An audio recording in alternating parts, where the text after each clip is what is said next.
V2 के लिए K की वैल्यू अलग अंदर जाएगी और आइसोबारिक में हमने देखा था P तो कांस्टेंट होता है। अगर P कांस्टेंट होता है तो हमारे पास वर्क डन किसी ना किसी वजह से तो आ रहा होगा। अगला टॉपिक जो हम देखने वाले हैं उसका नाम है work done by gas. Work done by gas in different processes. अलग अलग प्रोसेस जैसे एडियाबैटिक, आइसोबारिक, आइसोथर्मल, इन सब में हम वर्क डन का फॉर्मूला क्या बनता है वो देखेंगे, डिटेल में देखते हैं। देखो, सॉरी, डिफरेंट गैसेस नहीं, डिफरेंट प्रोसेसेस। हाँ, तो सबसे पहले हम एडियाबैटिक में देखते हैं। एडियाबैटिक में सबसे पहले हम क्या देखेंगे, एडियाबैटिक का हम हमारे पास जो इक्वेशन होती है वो होती है P V gamma is equals to constant. P V gamma is equals to constant. अब हमारे पास जो वर्क डन का फॉर्मूला होता है वो होता है work done is equals to integration P dV, ये होता है। अब यहां से पी की वैल्यू रखो, वो आ जाएगी, मैं एक काम कर रहा हूं, यहां से कांस्टेंट को के मान रहा हूं, तो ये आ जाएगी के upon we gamma DV, V1 से लेके V2, ये आ रहा है। क्या बात क्लियर है? अगर बात क्लियर है तो इसको इंटीग्रेट करो, तो ये आ जाएगा के कांस्टेंट हमारा इंटीग्रेशन के बाहर जाएगा और ये बन जाएगा V minus gamma plus 1 upon minus gamma plus 1, V2 upon V1, V2 और V1 सॉरी। तो यहां पे ये अब डाल दो वैल्यूज, वैल्यूज डालने पे ये बन जाएगा के minus V2 gamma plus 1 minus gamma plus 1, और ये नीचे बनेगा माइनस वी, माइनस इधर नहीं, V1 minus gamma plus 1 upon 1 minus gamma. नीचे कांस्टेंट है, ये कांस्टेंट डिनोमिनेटर सेम रहेगा। क्या बात क्लियर है? एक बार चेक कर लेते हैं। यहां पे हमारे पास ये V2 हमने रखा, ये बन गया, ठीक है।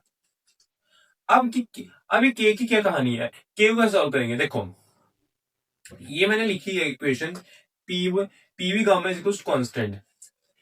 V2 के लिए के की वैल्यू अलग अंदर जाएगी और V1 के लिए अलग अंदर जाएगी। कैसे? देखो, के V2 माइनस गामा प्लस 1 के V1 माइनस गामा प्लस 1। अब कोई, वैसे तो कांस्टेंट है, कुछ भी आ सकता है, लेकिन कोई कंफ्यूजन ना हो इसलिए मैं इसे K2 लिख देता हूं। दोनों कांस्टेंट है और इसे K1 लिख देता हूं ताकि कंफ्यूजन ना आए, दोनों अलग अलग जाएंगे। देखो, हमारे पास V2 के लिए जो हमारे पास वैल्यू आएगी, तो इसकी वैल्यू आएगी पी वी गामा में इज इक्वल टू कांस्टेंट है ना, तो यहां पे K2 की वैल्यू जाएगी, K2 के लिए हम वैल्यू लिखेंगे पी वी टू गामा, हाँ पी वी टू गामा।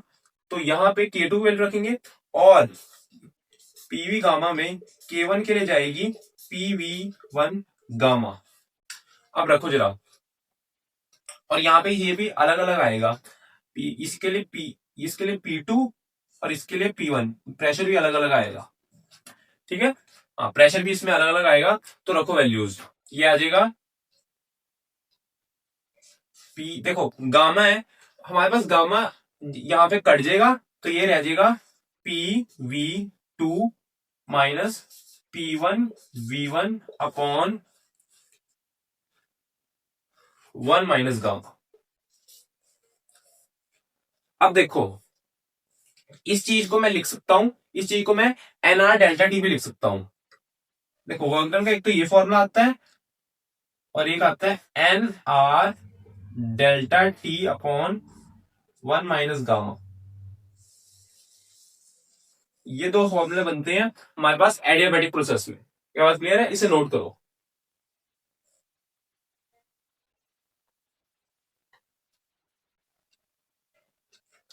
और देखो आइसोकोरिक जो है हमारे पास, जो आइसोकोरिक प्रोसेस होता है, आइसोकोरिक में delta V is equal to zero होता है, और हमारे पास यानी चेंज जीरो है, तो वर्क डन भी हमने देखा था फिर जीरो ही होएगा।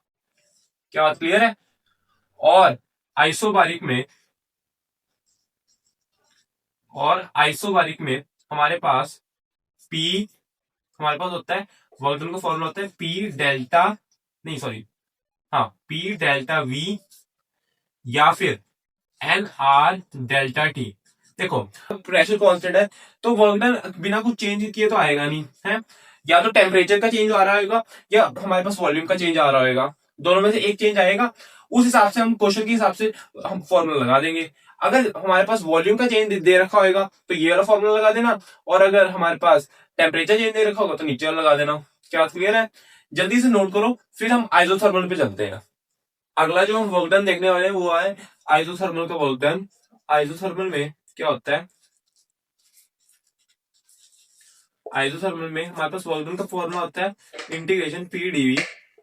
इंटीग्रेशन पी डीवी, यहां पे हम इंटीग्रेट करेंगे V1 से लेके V2। हमारे पास होता है PV is equal to N R T, यहां से पी की वैल्यू रखो वी के टर्म्स में, तो आ जाएगा पी की वैल्यू आ जाएगी N R T by V, ये वैल्यू रखो, ये आ जाएगा work done is equals to V1 से लेके V2 N R T upon V dV. अब इंटीग्रेट करो, ये आ जाएगा एनआरटी बाहर, वर्किंग का फॉर्मूला आ जाएगा। देखो इंटीग्रेशन करेंगे एनआरटी तो बाहर आ जाएगा क्योंकि आइसोथर्मल में टेम्परेचर कांस्टेंट होता है, तो डीवी अपॉन वी की इंटीग्रेशन होती है एलएन वी।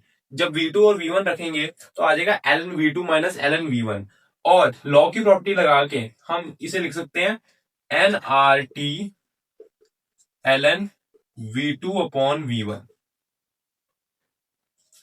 और अगर मैं इसमें होता है PV is equal to constant, PV is equal to constant होता है, तो इससे हम लिख सकते हैं P1 V1 is equal to P2 V2।